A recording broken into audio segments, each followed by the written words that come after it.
Les aventures de Sherlock Holmes d'Arthur Conan Doyle, partie 6, L'homme à la lèvre tordue.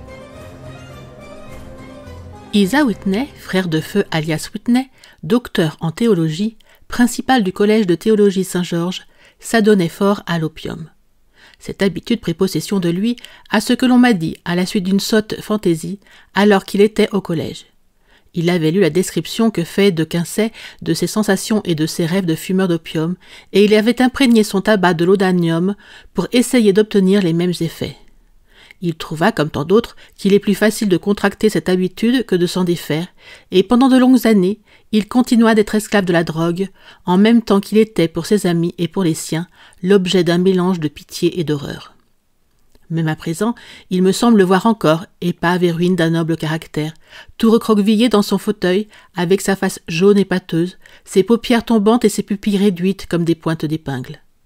Un soir, c'était en juin 1889, quelqu'un sonna à ma porte à cette heure où l'on commence à bâiller et à regarder l'horloge.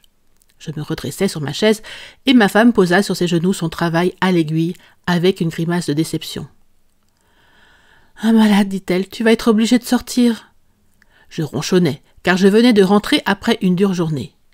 Nous entendîmes la porte s'ouvrir, puis quelques mots précipités, et enfin des pas rapides sur le linoléum. Notre porte s'ouvrit brusquement, et une dame, vêtue de sombre et avec un voile noir, entra dans la pièce. « Vous m'excuserez de venir si tard ?» commença-t-elle. Et soudain, perdant toute maîtrise d'elle-même, elle courut vers ma femme, lui jeta les bras autour du cou et se mit à sangloter sur son épaule. « Oh, j'ai tant de peine !» s'écria-t-elle. « J'ai tant besoin qu'on m'aide un peu !»« En quoi ?» dit ma femme et relevant le voile. « C'est Kate Whitney. Comme vous m'avez fait peur. Je n'avais à votre entrée pas idée de qui vous étiez. Je ne savais que faire, et alors je suis venue tout droit vers vous. C'était toujours comme cela. Les gens en peine venaient vers ma femme comme les oiseaux vers un phare. C'est très gentil d'être venu. Maintenant, vous allez prendre un peu de vin et d'eau, vous asseoir confortablement et nous raconter tout ça, à moins que vous n'aimiez mieux que j'envoie James se coucher. Oh non, non, j'ai aussi besoin de l'avis et de l'aide du docteur. C'est à propos d'Isa. Il n'est pas rentré depuis 2 jours, et j'ai si peur pour lui.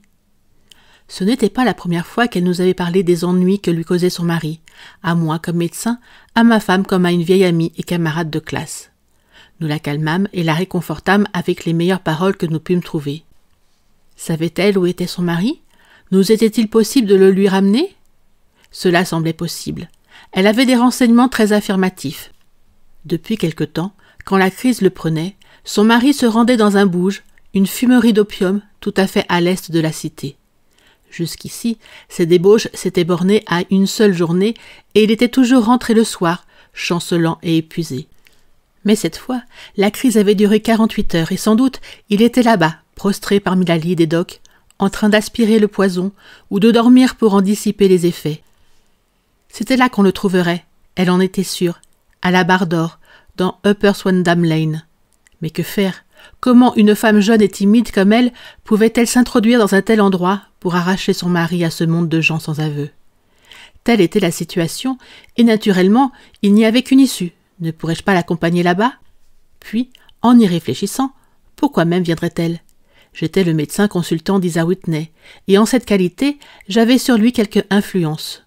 Je pourrais m'en tuer, moi, si j'étais seule. Je fis la promesse formelle que je le renverrais chez lui en fiacre d'ici 2 heures au plus, s'il était bien à l'adresse qu'elle m'avait donnée. 10 minutes plus tard, ayant quitté mon fauteuil et mon confortable studio, je roulai à toute vitesse en fiacre vers l'est de la ville, chargé, à ce qu'il me semble, d'une étrange mission, encore que l'avenir seul pût me montrer à quel point elle allait être étrange. Mais il ne se présenta guère de difficulté dans la première étape de mon aventure. Upper Swandam Lane est une ignoble ruelle tapie derrière les quais élevés qui longent le côté nord de la rivière à l'est du pont de Londres.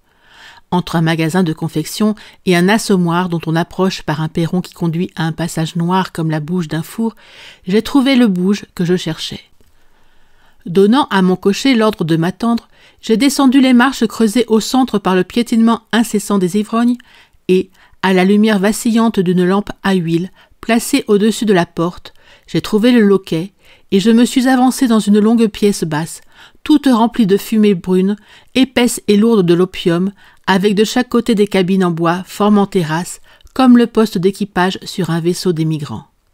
À travers l'obscurité, on distinguait vaguement des corps gisant dans des poses étranges et fantastiques, des épaules voûtées, des genoux repliés, des têtes rejetées en arrière, des mentons qui se dressaient vers le plafond, et çà et là, un œil sombre, vitreux, qui se retournait vers le nouveau venu. De ces ombres noires scintillaient de petits cercles de lumière rouge, tantôt brillants, tantôt pâlissants, suivant que le poison brûlait avec plus ou moins de force dans les fourneaux des pipes métalliques. La plupart de ces êtres restaient sans rien dire.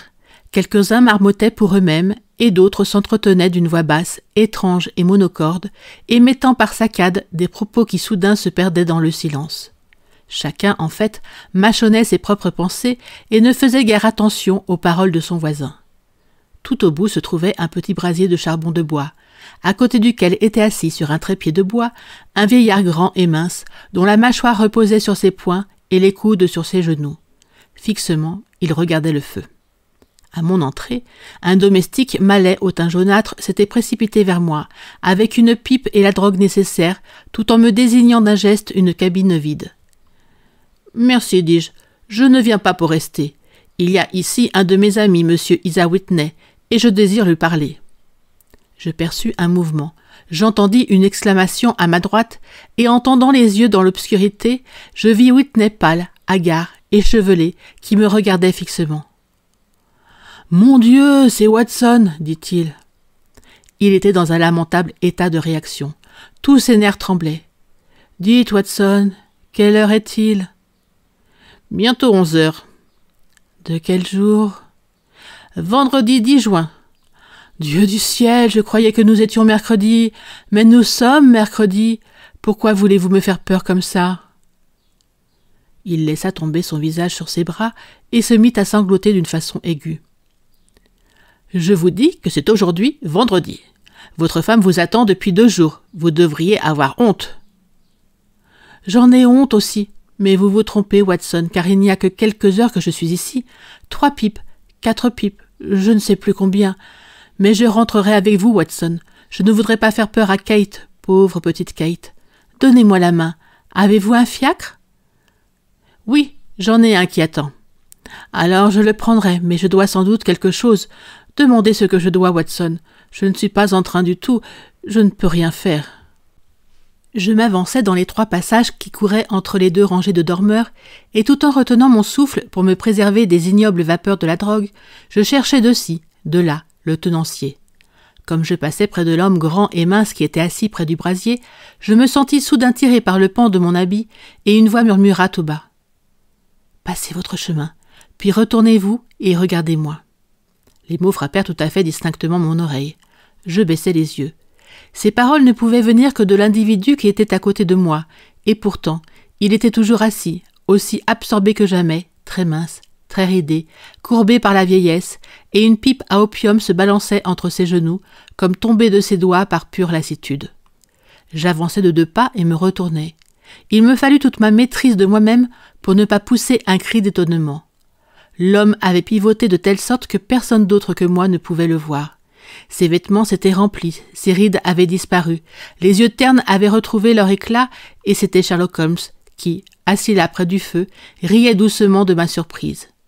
Il me fit signe de m'approcher de lui, et en même temps, tandis qu'il tournait à demi son visage vers les autres, il redevenait l'être sénile et décrépit de tout à l'heure. « Holmes, murmurai-je, que diable faites-vous dans ce bouge ?»« Aussi bas que possible, répondit-il, j'ai d'excellentes oreilles. Si vous aviez la bonté de vous débarrasser de votre imbécile d'ami, je serais enchanté de causer un peu avec vous. J'ai un fiacre à la porte. Alors, je vous en prie, renvoyez-le avec ce fiacre. Vous pouvez l'y mettre en toute sécurité, car il me semble trop flasque pour faire des bêtises. Je vous recommande aussi d'envoyer un mot par le cocher à votre femme pour lui dire que vous avez lié votre sort au mien. Si vous voulez bien m'attendre dehors, je vous rejoindrai dans 5 minutes. Il était difficile de répondre par un refus à n'importe quelle demande de Holmes, car elles étaient toujours très expressément formulées avec un air de profonde autorité. Je sentais d'ailleurs qu'une fois Whitney enfermé dans le fiacre, ma mission était pratiquement remplie, et quant au reste, je ne pouvais rien souhaiter de mieux que de me trouver associé avec mon ami pour une de ces singulières aventures qui étaient la condition normale de son existence. En quelques minutes, j'avais écrit mon billet, payé les dépenses de Whitney, j'avais conduit celui-ci au fiacre et je l'avais vu emmener dans l'obscurité. Quelques instants après, un être décrépit sortait de la fumerie d'opium, et je m'en allais dans la rue avec Sherlock Holmes. Dans les 2 premières rues, il marcha le dos voûté, entraînant la jambe d'un pas incertain. Puis, après un rapide regard aux alentours, il se redressa et partit soudain d'un cordial éclat de rire. « Je suppose, Watson, que vous vous imaginez qu'outre mes injections de cocaïne, je me suis mis à fumer l'opium et que cela s'ajoute à toutes ces autres petites faiblesses à propos desquelles vous m'avez favorisé de vos vues professionnelles. J'ai certes été surpris de vous trouver là. Pas plus que moi de vous y trouver. Je venais chercher un ami. Et moi, chercher un ennemi. Un ennemi? Oui, un de mes ennemis naturels, ou dirais-je mieux, de mes proies naturelles. En bref, Watson, je suis au beau milieu d'une enquête très remarquable, et j'ai espéré trouver une piste dans les divagations incohérentes de ces abrutis, comme je l'ai fait auparavant. Si l'on m'avait reconnu dans ce bouge, ma vie n'aurait pas valu qu'on l'achetât pour 1 heure, car je me suis servi de ce bouge dans le passé pour mes propres fins, et cette canaille de Lascar, qui en est le tenancier, a juré de se venger de moi. Il existe, sur le derrière du bâtiment, près du coin du quai de Saint-Paul, une trappe qui pourrait raconter d'étranges histoires sur tout ce à quoi elle a livré passage par des nuits sans lune. Quoi? Vous ne parlez pas de cadavres? Si donc, des corps, Watson. Nous serions riches, Watson, si nous avions autant de milliers de livres qu'on a mis à mort de pauvres diables dans ce bouge. C'est le plus abject piège à assassinat sur tout le cours de la rivière, et je crains fort que Neville Sinclair n'y soit entré pour n'en jamais sortir. Mais notre voiture doit être ici. Il mit ses 2 index entre ses dents et siffla d'une façon aiguë, signal auquel, dans le lointain, on répondit par un sifflement pareil et qui fut bientôt suivi d'un bruit de roues et du trot des sabots d'un cheval. « Et maintenant, Watson, » dit Holmes, tandis qu'une charrette s'avançait rapidement dans l'obscurité en projetant par ses lanternes latérales 2 tunnels de lumière jaune. « Vous venez avec moi, hein?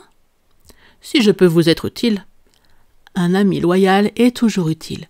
Et un chroniqueur plus encore. Ma chambre aux cèdres a 2 lits. Les cèdres? Oui, c'est la maison de M. Sinclair. J'y demeure pendant que je mène mon enquête. Où est-ce donc?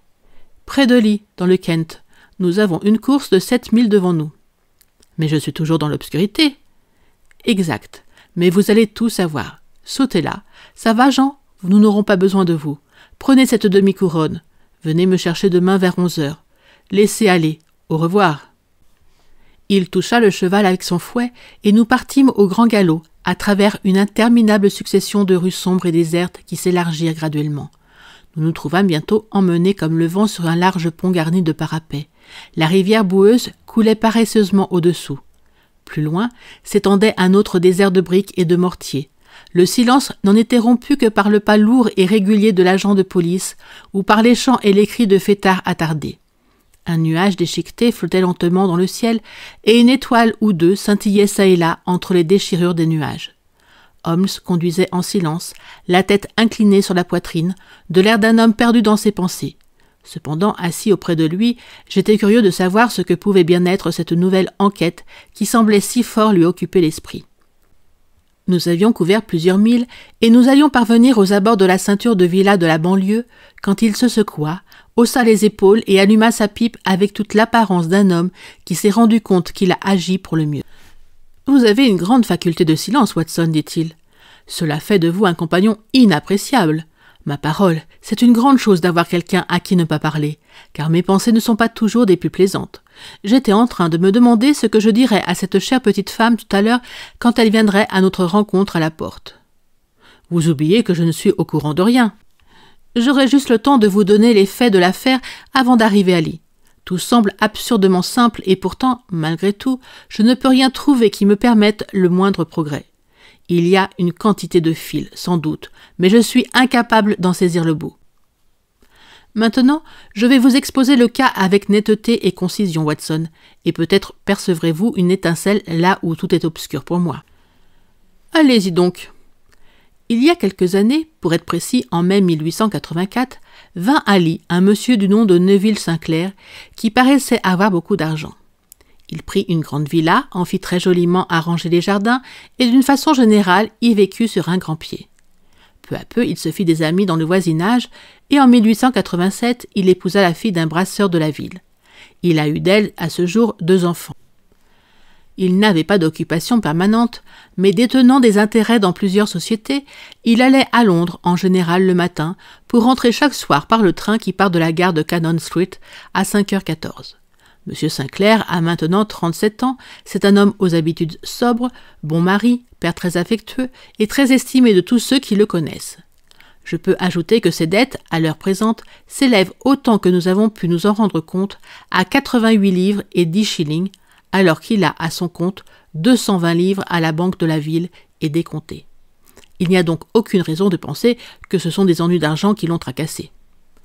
Lundi dernier, M. Neville Sinclair est parti pour Londres un peu plus tôt que d'ordinaire, et avant de partir, il avait fait la remarque qu'il avait à faire 2 commissions importantes et qu'il rapporterait à son petit garçon en rentrant une boîte de cubes. Or, par le plus grand des hasards, sa femme ce même lundi, très peu de temps après son départ, reçut un télégramme l'informant qu'un petit paquet d'une très grande valeur qu'elle avait attendu était à sa disposition dans les bureaux de la compagnie de navigation d'Aberdeen. Or, si vous connaissez bien votre Londres, vous savez que le siège de cette compagnie se trouve dans Fren Street, une rue qui bifurque d'Upper Swindon Lane, où vous m'avez trouvé ce soir. Madame Sinclair déjeuna, partit pour la cité, fit quelques achats et se dirigea vers le siège de la compagnie.